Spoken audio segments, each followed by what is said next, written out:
Outside the Game Awards 2023.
¡Ahí va! ¿Has visto?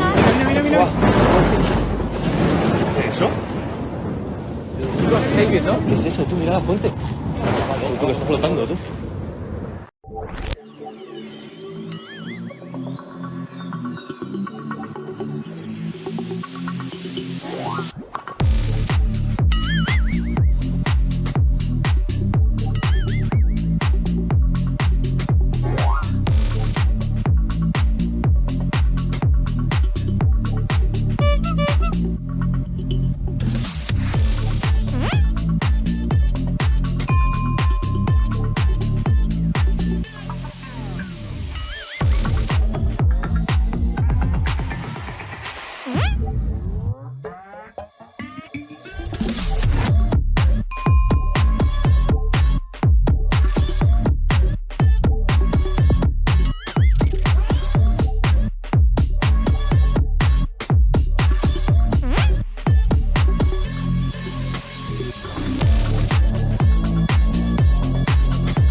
what I'm here to tell people is that when Project Bluebeam is used, again, it's not going to be by the United States. It's not going to be by national. It's going to be by global government.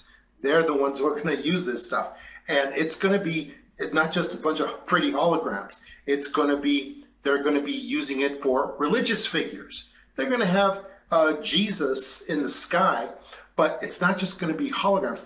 There's going to be voice-to-skull technology. It's also going to be used. They're going to be able to have these figures speak to every human being on the planet. Imagine the impact of that they're going to be able to see the figure and also hear the figure talking to them. You know, it's amazing. I think that is the particular reason why Jesus said in the Bible, my sheep hear my voice and they will recognize my voice. And I think that was an anticipation of when this operation goes forward.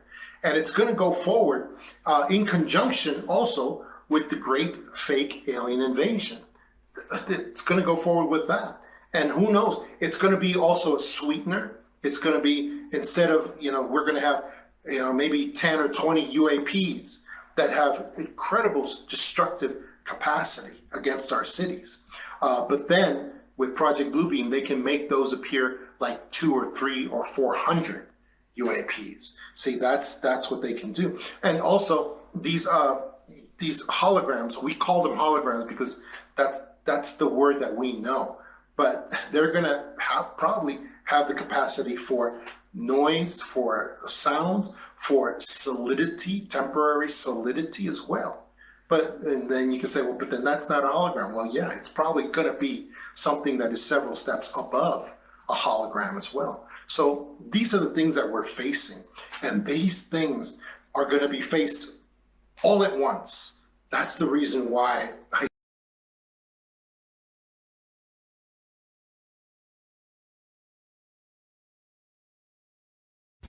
The strategy that Werner von Braun taught me was that first the Russians are going to be considered to be the enemy. In fact, when I met him in '74, they were the enemy, the identified enemy. We were told that they had killer satellites. We were told that they were coming to get us and control us, the dirty commies, that whole story. First, the Russians were the enemy against whom we're going to build space-based weapons. Then terrorists would be identified, and that was soon to follow. We heard a lot about terrorism. Then we were going to identify third world country crazies. We now call them nations of concern. But he said that would be the third enemy against whom we would be needing to build space-based weapons. And the next enemy was asteroids. Now at this point, he kind of chuckled the first time he said it. Asteroids, against asteroids we're going to build space-based weapons.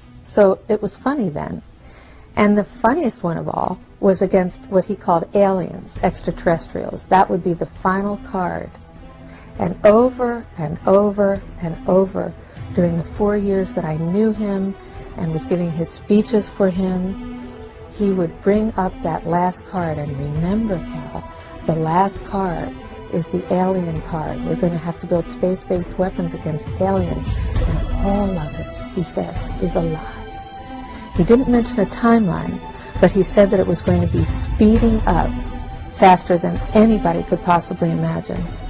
That the effort to put weapons in space was not only based on a lie, but would accelerate past the point of people even understanding it until it was already up there and too late.